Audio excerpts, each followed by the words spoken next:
Okay, we are looking at varying area ducts, and until now we have discussed about equations of varying area ducts and nozzle operation. The other kind of ducts where we find compressible flow and is having a lot of applications is the diffuser. In a nozzle, flow is accelerated, while in a diffuser flow is decelerated. Typical examples of diffusers are in intakes of air breathing engines, or even in wind tunnels and several other such applications where flow velocity needs to be reduced and pressure has to be recovered. So let us look at how these devices work. This is completely compressible flow.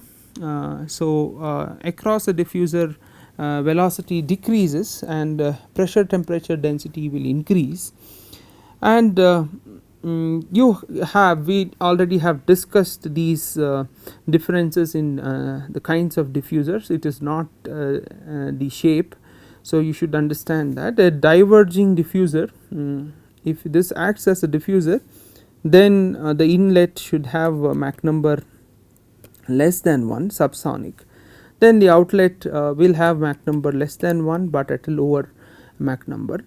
While a converging duct, if it acts as a diffuser, inlet will be greater than 1 and outlet will be greater than 1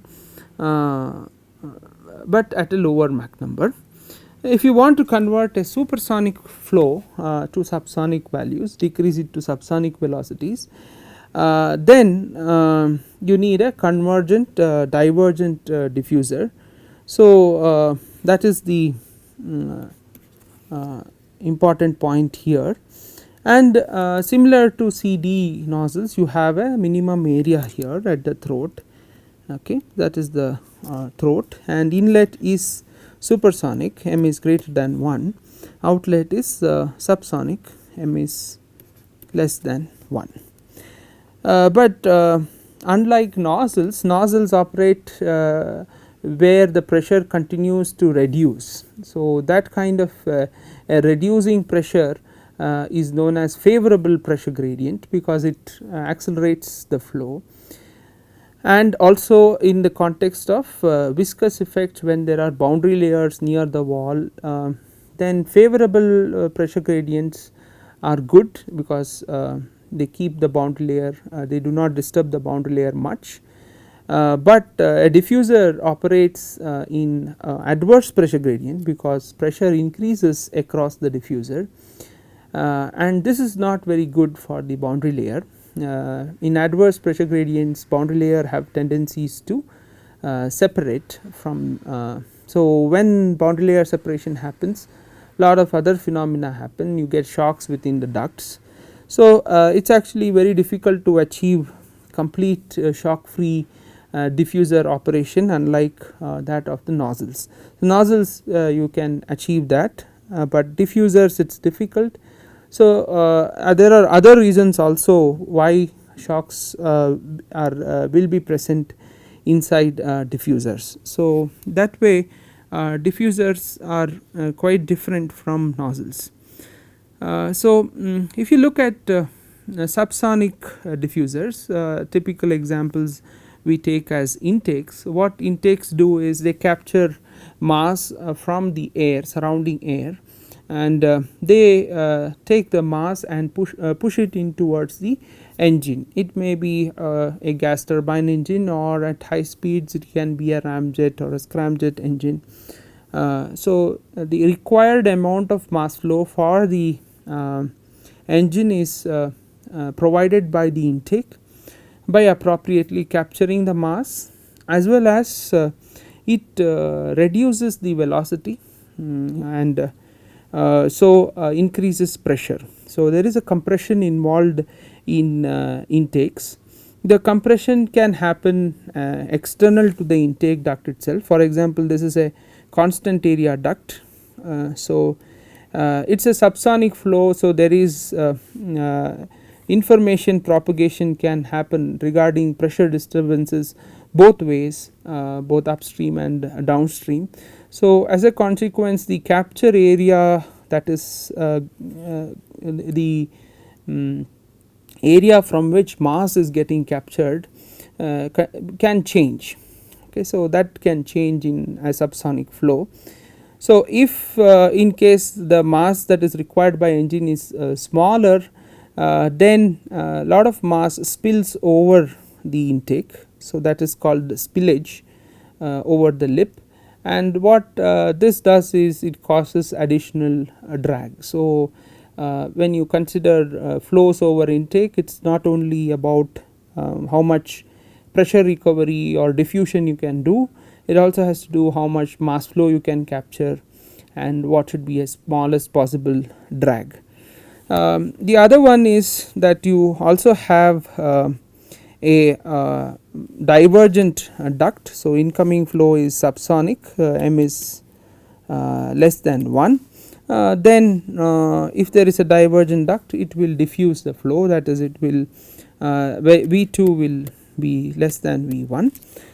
So, these are internal compression, where compression is happening inside the ducts. Okay. So, these are types of intakes. Now, there are many aircrafts which fly supersonic also. What are those kind of intakes? What are the flow features around them? We can still have, for supersonic flows, we can still have a divergent duct, but now you know that a divergent duct with an incoming supersonic flow, it accelerates the supersonic flow. But it is not just the duct itself, we should know about the pressure ratios. In diffuser operation, the pressure ratios are always high, back pressures are higher. So, if you need acceleration, back pressure should be low.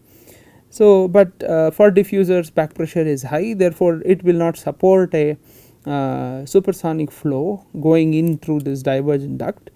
So, the way this can be sort of solved is by having a normal shock sitting right at the entry of the duct.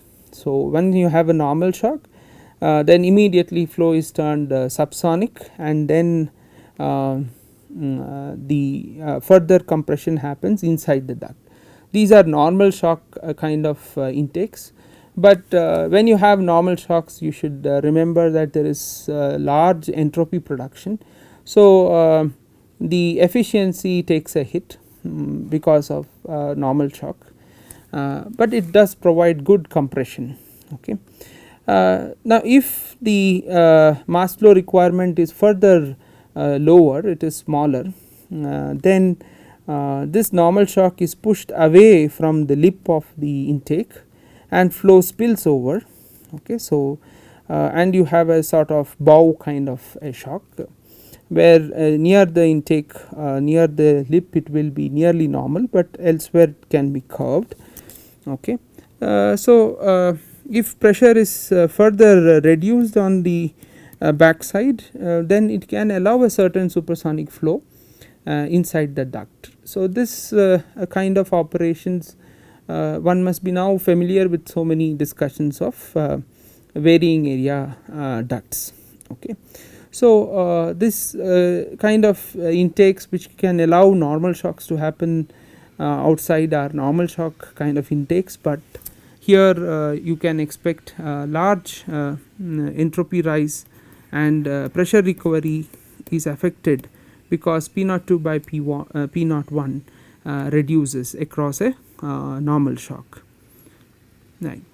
Now, if you want much better pressure recovery than normal shock intakes, then you should one will always consider convergent divergent diffusers, which can convert a subsonic flow a supersonic flow, it is a diffuser, supersonic flow to a subsonic flow. Entry is Mach number greater than 1, exit is Mach number less than 1. Now, if we follow the same principles that we did for nozzles, then at minimum area Mach number should be equal to 1. So, this is the ideal operating condition for a CD diffuser without any shocks inside the duct, converting the supersonic flow to subsonic flow.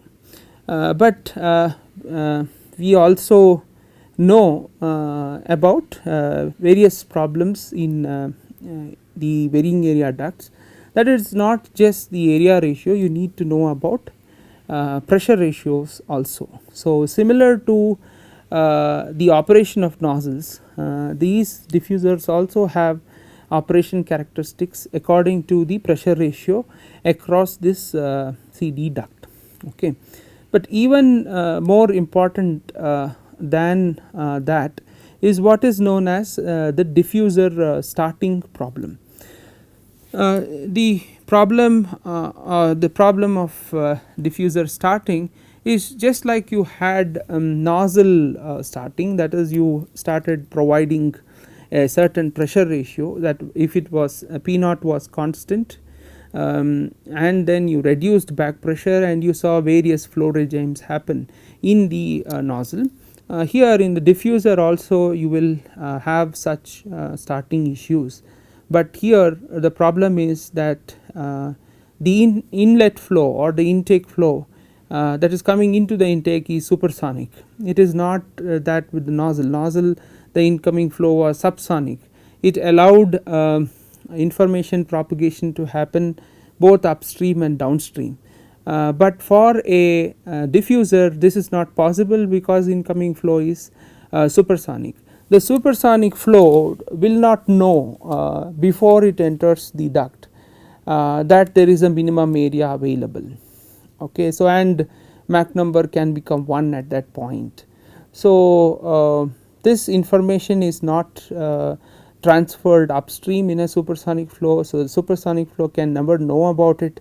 Suppose this diffuser was completely closed and then suddenly it is open to supersonic flow, then immediately at the exit of at the inlet of the diffuser there would appear a normal shock, because until that point there would be no information propagation upstream. So, only after the normal shock, once the flow becomes subsonic, then information can transfer within the duct, okay, so within the diffuser. But then what is the problem? If the flow has become subsonic and the shock is standing right at the entry of the duct, what is the problem at this particular point? The problem is that ultimately we want an operation where it is completely smooth, that you do not have any shocks. For that this shock has to go into the diffuser and be thrown out of it. Okay. So, but if you go back and look at this particular case, when m is equal to 1 at the throat, and we have a particular P naught for the exit for the internal entry at the inlet, and this is then P star, okay, then and a particular A star is known for this. Then we know that P0I multiplied by A star multiplied by a constant is mass flow rate m dot. Okay.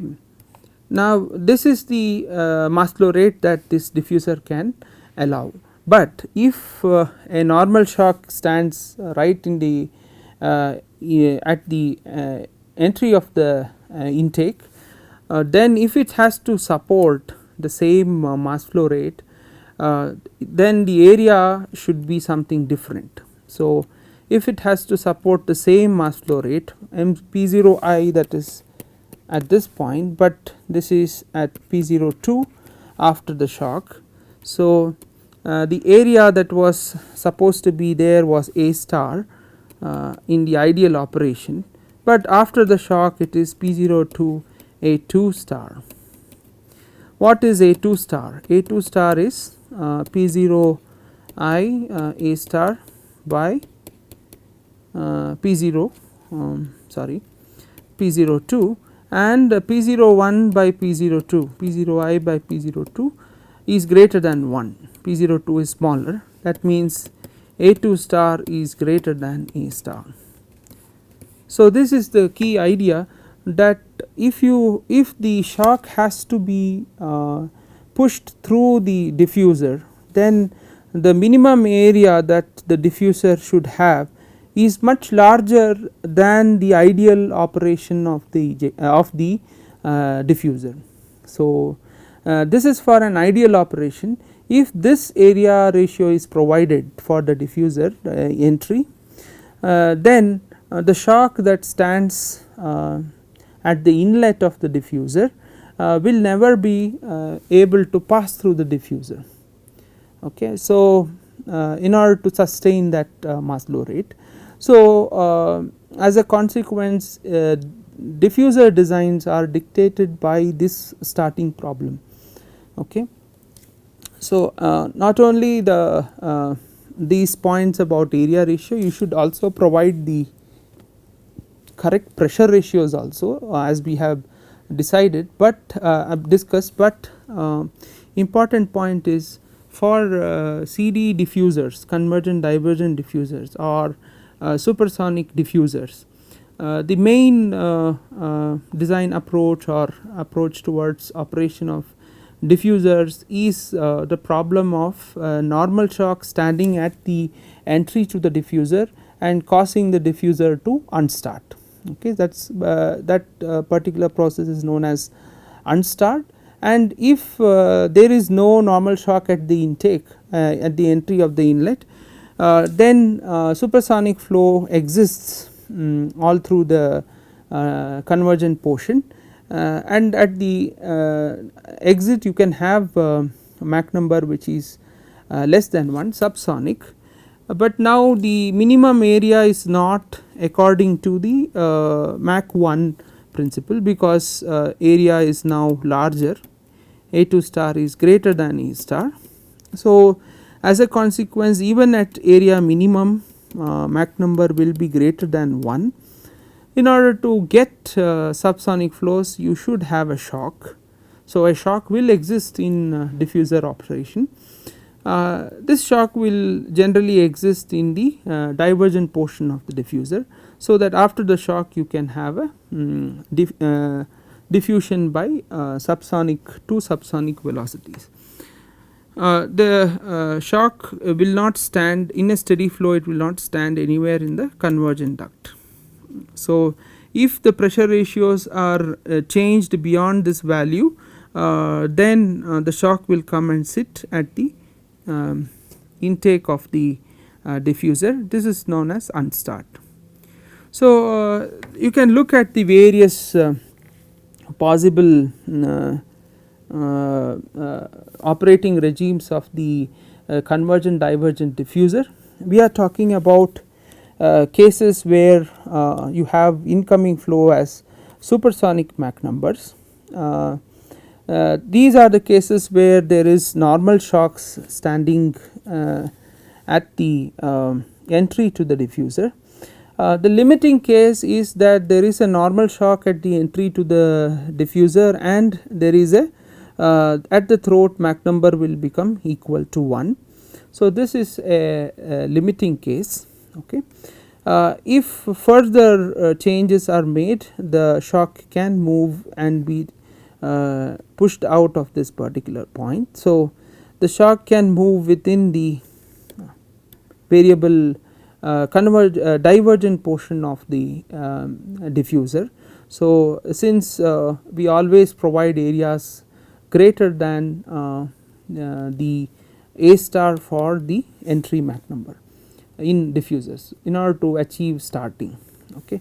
So in order to achieve subsonic flow, you will always have shocks within the diffuser. Okay. So this is the highlight of diffuser operation, and here I have shown a particular case which we had looked at in the laboratory in wind tunnels. So here there is a intake diffuser for supersonic flow, and this kind of a diffuser is having two kinds of compression. There are compression ramps on the outside, and before there is a final internal compression. So it has both external compression and internal compression. So this kind of intakes are called mixed compression intakes. Now when it is operating completely in the started condition, this is the case. You have a supersonic flow all through. This is supersonic, and the evidence of supersonic is the presence of these shock waves. Shock waves or oblique waves are present only in supersonic flows, and everywhere you see there are oblique waves, they are for supersonic flows. We control the back pressure by changing things at the end by using a flap and increase back pressure. Beyond a certain point, a certain back pressure, this flow is no longer able to produce a started flow, and it pushes all the shocks out, and you have a near normal shock that is standing out of the intake. So here you see that Mach number is greater than 1 here, but here Mach number is less than 1. So this is an unstarted intake. So in diffusers, when we look at diffusers, the major problem is starting of diffusers, and diffusers are always designed so that they can be started. So even though in ideal conditions we expect that the minimum area, at the minimum area Mach number should be 1, a minimum Mach number should be a 1, but in order to ensure that the diffuser starts in any condition, we have to provide for a larger area. Okay, so this is for ideal operation, I would say A star, and this is A minimum. A minimum will always be greater than A star, so that the diffuser starts. So now having known this, let us understand this these principles. Another application of these nozzles and diffusers is in design of experimental test facilities, which we will see in the next class. Thank you.